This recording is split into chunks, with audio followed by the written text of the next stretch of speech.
Olá, uma boa noite. Conciliar o salário e a despesa é o grande desafio da maior parte das pessoas. Conseguir gastar menos do que você ganha e ainda dar uma poupadinha, aí parece um bicho de 7 cabeças para a maioria, né? Mas você ter as contas controladas e alcançar a tão sonhada independência financeira pode ser apenas uma questão de educação e cultura. O meu convidado sabe muito bem disso. Tão bem que é mestre hoje em palestras e, acima de tudo, em educação financeira, com o maior volume de livros que você já possa imaginar. Reinaldo Domingos, presidente do Instituto de Educação Financeira de ISOP, e é hoje um instituto com mais ações voltadas para o ensino, desde o fundamental até para grandes empresas. Bom revê-lo. Bom, todo meu, Reinaldo, parecia um sonho. Eu não vou lembrar a primeira vez que eu o entrevistei, mas com certeza há mais de 10 anos. Mais de 10 anos. Onde você relatava esse sonho, é isso? E ele se realizou. Você vê. Passar essa coisa da cultura da educação financeira para as pessoas? E hoje com as crianças fica mais fácil, fica mais acessível, né? Quando a gente começou lá atrás, lembra, terapia financeira, entramos com educação financeira para adultos. Uhum. Aí começamos a migrar para as crianças e aí, logicamente, entramos diretamente nas escolas. E hoje temos mais de 100 mil crianças já sendo educadas financeiramente. Não só do fundamental, mas do ensino infantil. Ou seja, aquela pré-escolinha, 3 aninhos, 4, 5 aninhos, vai para o fundamental 1, 2 e vai para o médio. Então, nós temos hoje obras didáticas para a sala de aula, 15 obras, e 8 obras paradidáticas, que contemplam a base dessas crianças, contempla a base também dos pais, joga e remete diretamente para a família, ou seja, quem está ensinando a educação financeira para os pais hoje, quem? Os filhos. Crianças, nossos filhos. Os filhos é que estão ensinando para os pais. Vamos mostrar alguns, então, peraí, numericamente, 15 didáticos, é 15 isso? didáticos. E 8 paradidáticos. 15 estão sendo colocados como leitura obrigatória em escolas para 100 mil crianças, 100 mil crianças, pública e privada. Nós estamos também nas duas já frentes, várias escolas, nós estamos falando de Goiânia, nós estamos falando de Chapecó, nós estamos falando de cidades que já começam para ensino público, menos abastados, vamos dizer assim, mas já entrando o mesmo livro que vai para o ensino privado, que seria as escolas particulares. Tá. Então, e vamos mostrar alguns títulos e comentar alguns desses. Dos de criança, eu quero os infantis. E primeiro, estou certo eu aqui? Estou pegando os certos? Está pegando certíssimo. Então, eu vou mostrando alguns para o telespectador aqui e você vai me falando que tipo de conceito você está tentando, você está formando a próxima geração. Eu começo até a me preocupar com isso, quer dizer, a cabecinha dele está sendo feita aqui. Como? Por exemplo, Menino do Dinheiro. Olha bem, esse é um livro que para a criança que está sendo alfabetizada de 6 anos, ou seja, está entrando no Fundamental 1, é uma história de ficção, é lúdico, é a família, o pai, o menino e a mãe Dona Previdência, o pai Senhor Desprevenido, e a criança segue a mãe, sempre cuidado, muito especial, muito carinhosa, mas leva a criança a começar a poupar. Ela sempre fala assim, ou é isso ou aquilo. Tem que ter paciência. Então, vamos aproveitando já aqui, dando alguns conselhos. Nada se consegue se quiser tudo de uma vez. Eu tenho que fazer escolhas para poder poupar.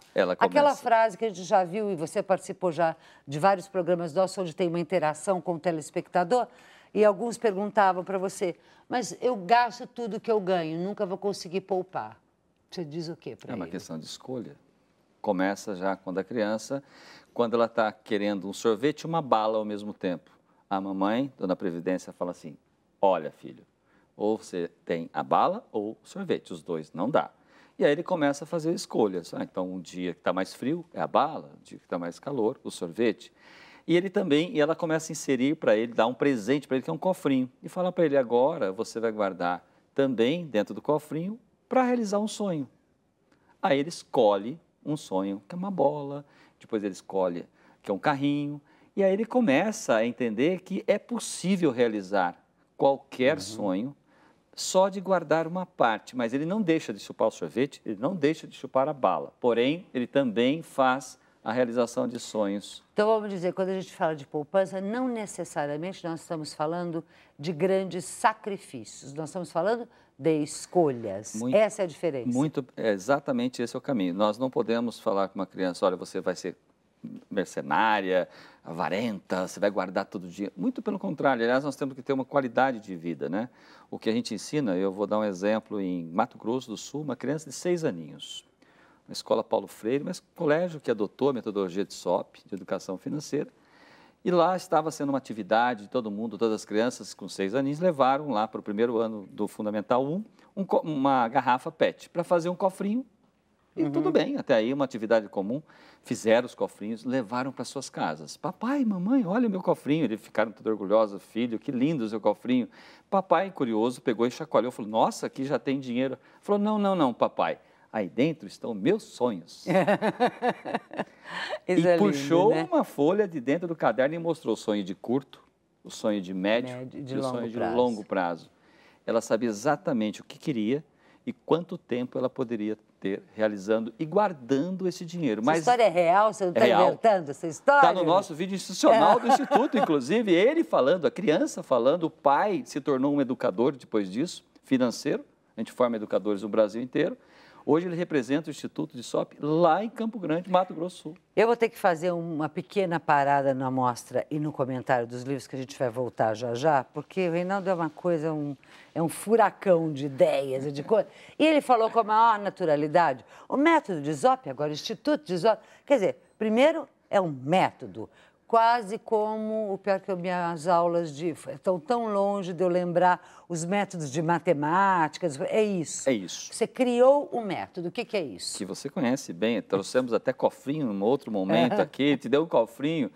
Verdade. 4 pilares, né? O método é feito de comportamento. O que me levou a 37 anos de idade a me tornar uma pessoa independente financeiramente, trabalho por prazer e não pela necessidade. Você já me conhece há mais de 10 anos e sabe que eu faço exatamente só isso da minha vida. Então, hoje, com 50 anos, eu posso dizer que eu estou há 13 anos que eu trabalho só por prazer, não mais pela necessidade. Isso significa que, na minha vida, empiricamente, desde os 12 anos de idade, quando lá tinha um sonho de ter a bicicleta, fui ser auxiliar de camelô, consegui comprar minha bicicleta em 10 meses, guardava parte do dinheiro que eu ganhava como camelô, a outra eu gastava em guloseimas, sim, sempre fui uma criança natural, normal, mas aos 37 eu me tornei uma pessoa independente. Aí eu entrei com a missão pessoal, criei sim um instituto de SOP, a metodologia é formada por 4 pilares, diagnosticar, sonhar, orçar, poupar, só isso.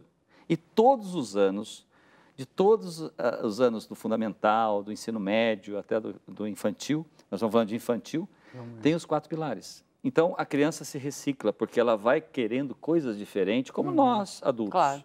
Esse ano você quer uma coisa, amanhã você quer outra, mas é sempre necessário ter os 3 sonhos. Nós trabalhamos em cima do algo motivador, aquilo que leva você e remete você aos seus desejos, aos seus objetivos. E não trabalhar pelo dinheiro, mas sim pelos seus sonhos. O que o dinheiro pode fazer como realização dos seus sonhos? Vamos voltar primeiro para essa criança, que é a criança do futuro. Mas espera aí, eu vou ter que fazer um pequeno intervalo, porque aqui não vai ser fácil a gente mostrar a fábula da cigarra e da formiga, que eu nunca sei o que La Fontaine escreveu de fato, porque eu inventei a fábula para minha filha, que eu acho, vou ver daqui a pouco, não vai dar tempo no programa de ler, mas eu acho que você copiou, pegou meus direitos autorais, escreveu aqui, porque eu acho que é isso. Ou seja, a dona cigarra não pode ficar cantando a vida inteira, e nem a dona formiga ser uma chata de galocha que só trabalha e constrói. É isto? Exatamente isso. Pega o livro menorzinho desse aqui, e tem o livro exatamente da história, é uma dessa cor mesmo. Dessa cor, pegar tá, pequeno. Ó, tá. Este aqui, acabei de passar por ele. Ele aqui, este. Tá. O Menino, o Dinheiro e a Formigarra. Exatamente. E aí dentro tem uma fábula, exatamente falando exatamente isso, que Mas aí o jovem, o menino, ele faz uma analogia com o pai, que trabalha. A mãe fica em casa, cantando, então ele acha muito legal. Só que ele começa a fazer uma analogia diretamente assim. Ele começa a olhar o pai trabalhando, a mãe cantando. Mas nos finais de semana, isso se inverte. Claro, a mãe trabalha e o pai toca violão. Ele falou, peraí, então nem tudo a céu, nem tudo a terra, né? Então vamos pensar exatamente Existe de uma esse forma, meio esse termo. equilíbrio, né? Bom, eu me surpreendo hoje em dia quando alguns amigos até dizem que estão levando os filhos em terapeutas de fato, não aquele terapeuta de fato que eu digo é o clínico, né? Verdade. Não o que você faz com a terapia financeira, que é uma questão de diagnose mesmo da sua situação. Porque as pessoas, eles não sabem, é o consumo exacerbado, enfim, tudo é exagerado. Como é que você convive? Aqui a gente está falando bem do pequeno. Eu acho que o pequeno é até mais fácil. Muito mais fácil. Você está inserindo um novo conhecimento. Eu não sei qual deles se aplicaria ao jovem de 14, 15 anos. Ter dinheiro não tem segredo. Este aqui. Este aqui. Então, como a gente faz com este jovem de 14, 15 anos que grita, mas o meu amigo o pai do meu amigo comprou o último de última geração, enfim. E contrapõe com essa sociedade que manda você consumir, comprar toda hora. É um trabalho que tem que ser desenvolvido no jovem. Esse livro traz, inclusive, ciclo da empregabilidade, que é um ciclo onde a criança, o jovem, principalmente que está entrando 14, 15, já está com 16, se for um jovem de ensino público, ele já vai para o menor aprendiz, ou seja, ele vai começar a desenvolver a atividade de trabalho profissional dele, ainda que seja um aprendiz. Então, nesse livro, a gente traz exatamente os 4 pilares de uma forma lúdica, de uma forma simples, que é a linguagem dele. Aí tem do sal ao chip, tem o ciclo de comprar bem, como é que ele compra bem, como é que ele, tendo o dinheiro dele, ele consegue desenvolver bem a atividade da compra, como é que ele ajuda o pai a sair de uma dívida. Nossa, mas o pai não ter dívida? Como é que ele consegue desenvolver esse trabalho focado diretamente aos pais, ou seja, ajudar a família. Então, é um livro extremamente pontual, que traz a metodologia de uma forma, de uma linguagem do jovem, onde ele precisa desenvolver já a atividade dele de trabalho e até mesmo da mesada que ele recebe. Se ele for para uma universidade, ótimo, não tem problema nenhum, mas ele vai ter uma mesada. E essa mesada ele aprende a desenvolver exatamente como é que ele faz. Exatamente. Então, o caso de alguns jovens que não têm a menor ideia do que é o orçamento da casa dele. 80% dos jovens, eu acho que hoje não tem. Não tem ideia. Ele simplesmente está lá, consome, até muitos pais diziam, né? O cara não quer ir embora de casa, mas claro, está aos 30 anos lá, alguém pagando todas as contas. Então, como é que você faz esse trabalho das duas pontas também?